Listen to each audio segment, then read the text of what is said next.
صلی اللہ علیہ یا رسول اللہ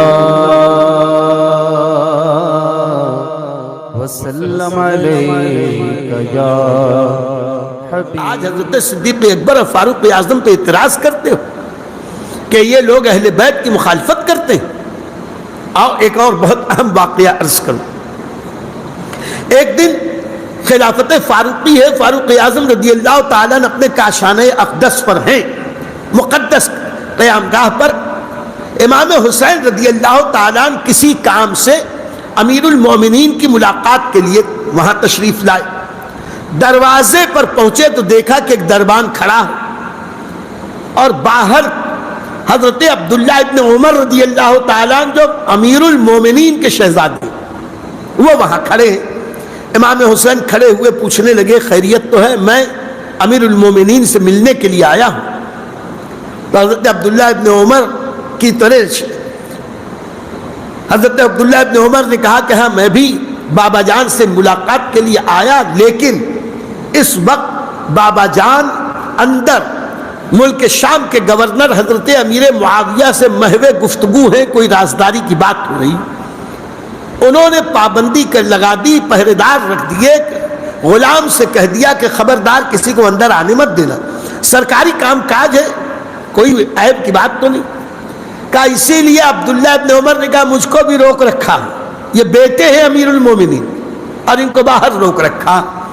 امام حسین نے کہا کہ میں تو یوں ہی ملاقات کے لیے آیا تھا، ہاں اب آپ نے یہ اگر امیر المومنین فاروق اعظم کچھ کام میں ہیں، وہ بھی سرکاری کام میں، میں پھر ملاقات کر لوں گا، یہ کہہ کر وہ واپس چلے گئے۔ اب جب امیر المومنین فاروق اعظم اور امیر معاویہ کی وہ میٹنگ ختم ہوئی اور پھر اندر حضرت امیر عبداللہ ابن عمر حاضر ہوئے، غلام بھی آئے، تو بات میں ان لوگوں کو انہیں پتہ چلا کہ حضرت امام حسین بھی یہاں تشریف لائے تھے، کچھ دیر انتظار کر کے چلے گئے۔ تو حضور امیر المومنین فاروق اعظم نے کہا کہ تو بڑے غضب ہو گیا، انہیں اندر کیوں نہیں بھیجا؟ کہا حضور آپ نے کہا تھا کسی کو مت بھیجنا، تو میں عبداللہ ابن عمر کو نہیں بھیجا، آپ کے شہزادے کو، تو ان کو بھی میں نے کچھ کہا تو نہیں، صرف یہی کہا کہ حضرت نے منع کیا ہے، وہ واپس چلے گئے۔ میرے دوستو آؤ دیکھو، واہ، شہزادے ہو تو حسنین کریمین جیسے، اور خلفائے راشدین ہو تو ابو بکر و عمر جیسے۔ حضرت فاروق اعظم واپس آئے، فوراً امام حسین کے در دولت پہ پہنچے اور در دولت پہ پہنچ کے باہر سے سلام کیا، آواز دی۔ حضرت امام حسین فوراً امیر المومنین کی آواز پر باہر تشریف لائے۔ باہر آنے کے بعد سلام کلام کے بعد حضرت فاروق اعظم نے عرض کی کہ شہزادے آپ نے میرے غریب خانے پہ آئے تھے، آواز تو دینی تھی، خبر تو بھیجنی تھی، آپ واپس چلے آئے۔ تو شہزادے حسین نے کہا امیر المومنین آپ تو میرے نانا کے دین کو بسانے کے لیے، جمانے کے لیے، دین پر عمل کرتے ہوئے آمین شام سے محو کلام تھے، ایک کار خلافت انجام دے رہے تھے۔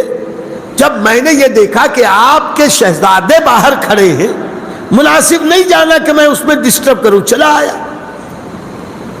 تو سرکار فاروق اعظم نے اس وقت اپنا امامہ شریف اتارا اور امامہ شریف اتار کے اپنے سروں پہ اسے ہاتھ پھیر کے کہا شہزادے وہ عبداللہ ابن عمر ہیں، عبداللہ ابن عمر وہ میرے بیٹے ہیں، تم رسول کے شہزادے ہو،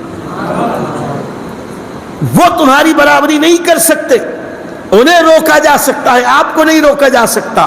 اور سر کے امامہ شریف اتار کے کہا ہمارے سروں پہ یہ جو بال اگے ہیں یہ بھی آپ کے گھر والوں کی برکت سے اگے۔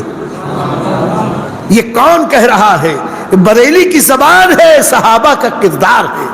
بریلی والے جو عشق و محبت کی بات کرتے ہیں یہ اپنی طرف سے نہیں کہتے، انہی نبی والوں سے، صحابہ اور اولیاء سے سیکھ کے کہتے ہیں۔ فاروق اعظم کہہ رہے ہیں ہمارے سروں پہ جو بال اگے ہیں وہ آپ کے گھرانے کی برکت ہے، آپ کی شان نرالی ہے۔ اس طرح کی شان تھی۔ بہرکیف حضرت حسنین کریمین کے بارے میں کہنے کو تو اور بھی بہت کچھ جی چاہتا ہے، وقت بہت ہو گیا، آپ لوگ بھی تھک گئے۔ حضرت امام حسن ہو کہ امام حسین، یہ صرف خاندانی اعتبار سے بہت باعزت نہ تھے، بلکہ جیسی تربیت کی گئی تھی اسی کے مطابق دینداری میں، تقوی میں، پرہیزگاری میں، شریعت کی پابندی میں، سنت مصطفیٰ کے عمل پیرا ہونے میں، نبی کی پیروی میں، نبی کے ظاہری جمال سے جیسے آراستہ تھے، نبی کے باطنی کمال سے بھی یہ دونوں آراستہ تھے۔ نبی کی سنتوں پہ عمل کرتے تھے، نبی کی سنتوں پہ عمل کرنا لوگ ان سے سیکھتے تھے۔ میں کیا کیا کہوں، اور تبلیغ تو انہی کا حق تھا۔ بات یاد آ گئی، سن لیں۔ ایک بار ایک بڑے میاں تھے، بزرگ آدمی تھے، وضو کر رہے تھے، وضو صحیح ڈھنگ سے کیا نہیں۔ شہزادے حسین نے جب ان کو دیکھا تو ان کو جا کے یہ نہیں کہا اپنے علم کا بخار جھاڑتے ہوئے کہ ہم بہت بڑے عالم ہیں، کیسا وضو کرتے ہو، یہ وہ نہیں، بلکہ ادب دیکھو، تبلیغ کا انداز دیکھو کتنا پیارا۔ جا کے ان سے کہتے ہیں کہ امی مکرم، آپ عمر میں مجھ سے بہت بڑے ہیں، میں آپ کے سامنے وضو کرتا ہوں، میرا وضو دیکھیں، اس میں کوئی خطا اور غلطی ہو جائے تو اصلاح کر دیں۔ اب وہ چچا میاں بھی کہنے لگے کریے۔ امام حسین نے وضو کیا تو کامل سنتوں کے مطابق کیا۔ اب وضو ان کا دیکھا تو اب ان کو احساس ہوا کہ میں کیا کیا غلطی وضو میں کر رہا تھا، تو کہتے ہیں شہزادے، حقیقت یہ ہے دین آپ کے گھر کا ہے، اب تبلیغ کا صحیح انداز بھی آپ ہی کا حصہ ہے۔ یہ ہے حسنین کریم۔ نماز، روزے، یہ سب تو اپنی جگہ، سال بھر زیادہ سے زیادہ روزے، اور جہاں تک کہ حج کی بات ہے تو کمال یہ ہے دونوں شہزادوں نے 25 حج ادا کیے، امام حسن نے بھی، امام حسین نے بھی۔ اور کب ایسا نہیں کہ صرف مدینہ ہی سے کیا، جب یہ کوفہ گئے، کوفہ رہنے لگے تو کوفہ سے حج کرنے آتے تھے۔ کہاں مدینہ، کہاں مکہ، کہاں کوفہ، کہاں مکہ، لیکن حج کرنے آتے تھے 25 حج، اور حج کرنے آتے تھے تو پورے کا پورا قافلہ، اور قافلے میں ایک سے ایک اصیل، شکیل، جمیل، خوبصورت، بیش قیمت اونٹ بھی ہوتے تھے۔ ان کے سارے ساتھی اونٹوں پہ سوار ہو کے سفر کرتے، اور امام حسن مجتبی پیدل چلتے تھے۔ آج کچھ بے وقوف کہنے لگے کہ پیدل حج کرنے کوئی اگر گیا، ارے بھائی کوئی گیا ہے، اس کے ایمان کے ساتھ، اس کے اخلاص کو اللہ سلامت رکھے، اس کو برکتیں دے، اسے قبول کرے۔ ہم کون ہوتے ہیں کسی کی نیت پہ شک کرنے کے لیے؟ امام حسن مجتبی نے 25 حج کیے، الحمدللہ ہر حج پیدل کیا، اور ایسا نہیں کہ سواری نہیں تھی، سواریاں تھیں۔ کوئی لوگ کہتے کہ آپ پیدل کیوں کر رہے ہیں؟ کہتے کہ اللہ کے در پر حاضر ہوتے وقت سواری پہ سوار ہو کے حاضر ہونے میں شرم آتی ہے، جن کے رتبے ہیں سوا، ان کو سوا مشکل۔ پیدل حج کیا انہوں نے 25 حج۔ شہزادے حسین نے بھی۔ امام حسن تو ہمیشہ خوشحال تھا۔ خوشحالی کی وجہ بھی ہم بتا دیں، ابھی بچپن ہی سے 5000 ماہانہ تو بیت المال سے وظیفہ مل رہا، بچپن میں خرچ ہی کیا۔ پھر اس کے بعد بڑے ہوئے تو جہاں جہاں جنگوں میں گئے، ان جنگوں میں دور عثمان غنی میں سب سے پہلی جنگ میں شرکت کی، اور اس کے بعد پھر تو جتنی جنگیں ہوئیں اس میں بھی گئے، جمل میں رہے، صفین میں رہے، دیگر معاملات میں رہے۔ اور جب خلافت تفویض کی حضرت امیر معاویہ کو، اہواز کے پورے علاقے کی مالگزاری اپنے نام کی کرائی کی ایک شرط یہ تھا، تو زندگی کی ابتدا سے انتہا تک امام حسن مجتبی کو پیسے کی کمی نہیں تھی، لیکن کمال یہ ہے کہ دولت کی یہ فراوانی ان کو دین سے 1 انچ تو بڑی بات، 1 ذرہ برابر بھی دین سے دور نہ کر سکی۔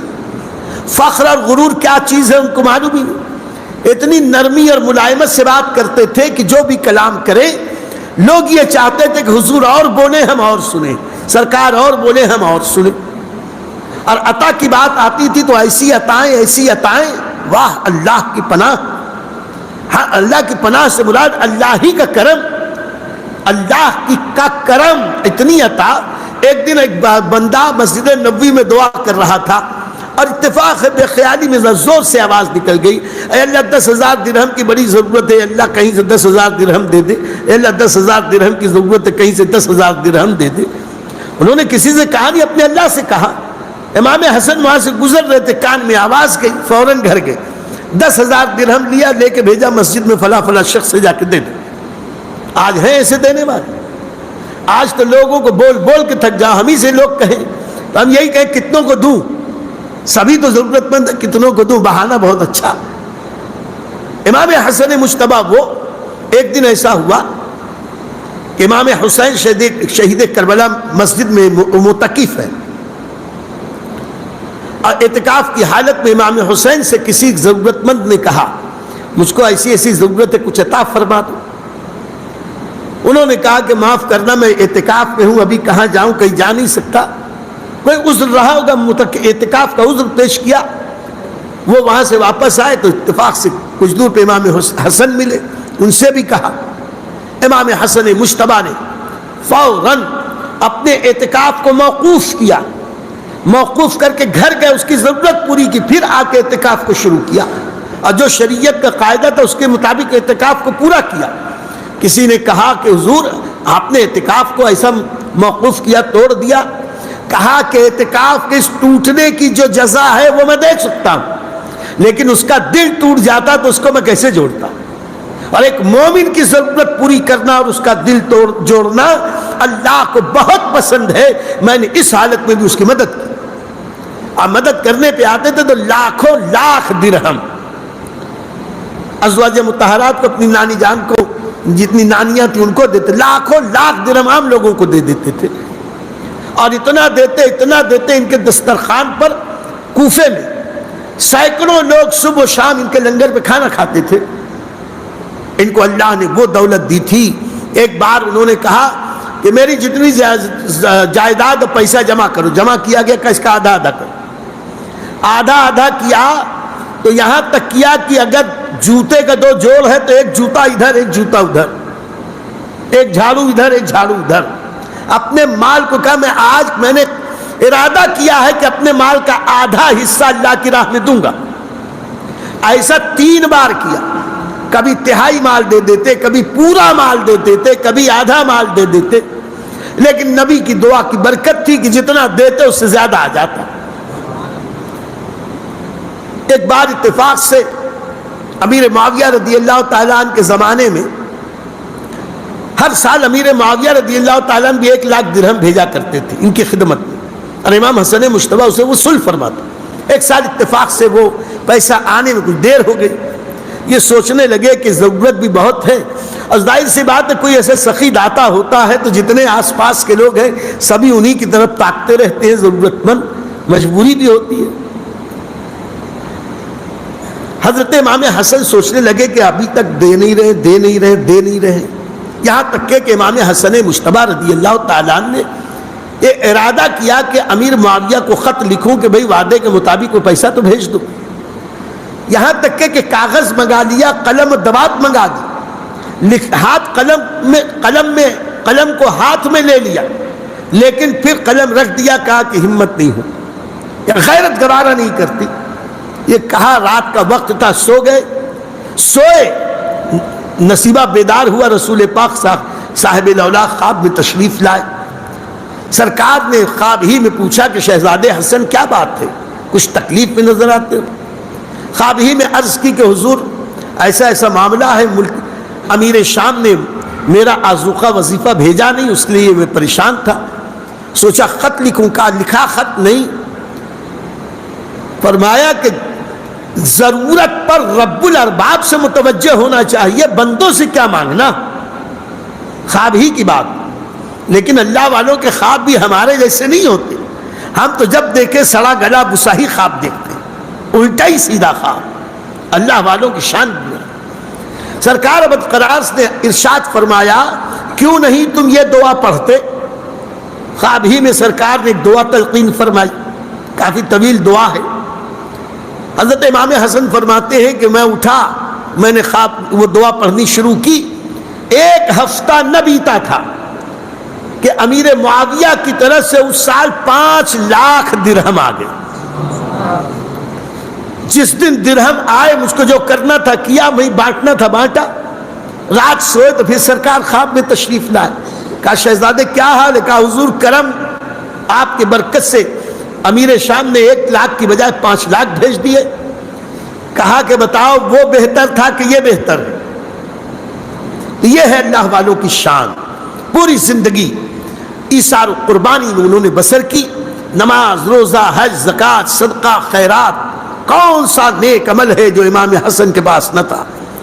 اور اپنے کمنٹ سے نوازیں، مثبت باتیں ہمیں عطا کریں. اگر ہم کہیں غلطی کریں تو اس سے بھی آپ ہمیں آگاہ کریں، جو ہمیشہ میں آپ کو یاد دلاتا ہوں.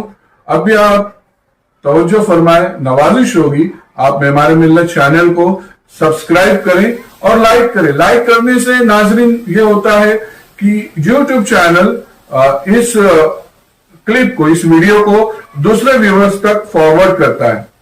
تو لائک کریں گے تو ایک اچھی بات ہم دوسرے تک پہنچانے کا نیک کام کریں گے.